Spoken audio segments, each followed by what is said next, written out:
Mahisagar collector ફરી એકવાર ચર્ચામાં આવ્યા છે. જો કે નવેસરથી ચર્ચામાં આવવા પાછળનો મુદ્દો જૂનો જ છે. જય હિન્દ દર્શક મિત્રો, હું જમીલ પઠાણ, આપ જોઈ રહ્યા છો તીર સમાચાર.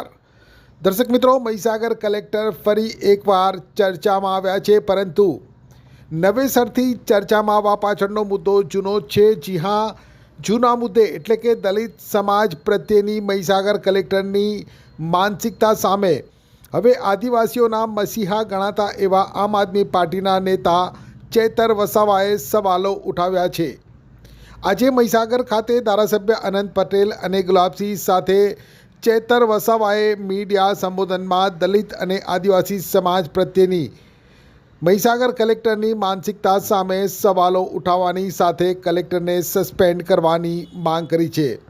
અને જો સરકાર તેમની માંગ નહીં સ્વીકારે તો આગામી 6 ડિસેમ્બરના રોજ કલેક્ટર કચેરીનો ઘેરાવ કરવાની, મહીસાગર અને ગાંધીનગરમાં જલદ કાર્યક્રમો કરવાની ચીમકી પણ ઉચ્ચારી છે.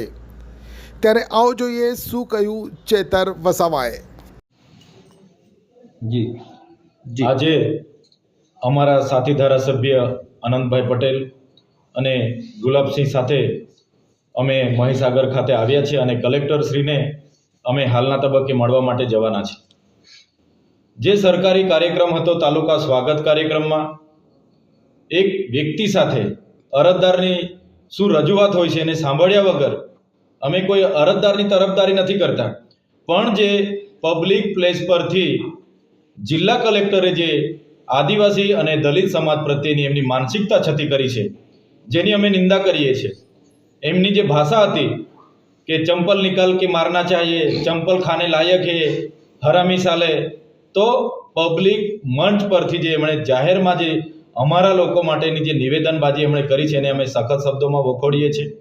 સાથે સાથે સંવિધાનમાં અત્યાચાર નિવારણ માટે ST/SC માટે એટ્રોસિટી એક્ટ જે બન્યો છે, ત્યારે એમણે કીધું કે આ લોકો આદિવાસી અને દલિત લોકો આ એટ્રોસિટી એક્ટનો ઉપયોગ બ્લેકમેલિંગ કરવા માટે કરે છે.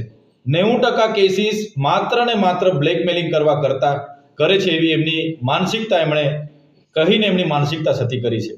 ત્યારે આવી માનસિકતા ધરાવનારા જિલ્લા કલેક્ટર જ હોય તો એને અમે વખોડી કાઢીએ છીએ ને એને ક્યારે અમે ચલાવવાના નથી.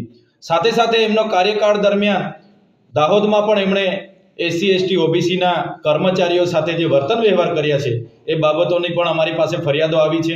અહીંયા મહીસાગરમાં પણ અગાઉ DDO હતા અને હાલમાં કલેક્ટર તરીકે એમની જે ફરિયાદો અનેક કર્મચારીઓ અમને કરી છે કે કાયમ માટે એમની માનસિકતા બીજી જ્ઞાતિઓ માટે આવી જ હોય છે અને નીચું દેખાડવા માટે હર હંમેશ એ આવા પ્રયાસો કરતા હોય છે. ત્યારે અમે સરકારશ્રીને કહેવા માંગીએ છીએ, સરકાર આમાં ગંભીરતાથી નોંધ લે.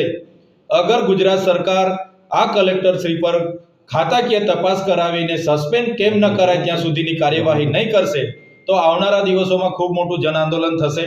અમે આવનારી 6 તારીખે તમામ આ વિસ્તારના ધારાસભ્યો, તમામ સાથી મિત્રો, અમે તમામ લોકો અહીંયા મોટી સંખ્યામાં ઉપસ્થિત થઈને કલેક્ટર કચેરીનો ઘેરાવો કરવાના છે. પછી પણ અમને ન્યાય નહીં મળશે તો આવનારા દિવસોમાં એનાથી પણ વધારે જલદ કાર્યક્રમો અમે મહીસાગર અને ગાંધીનગર ખાતે અમે આપવાના છે.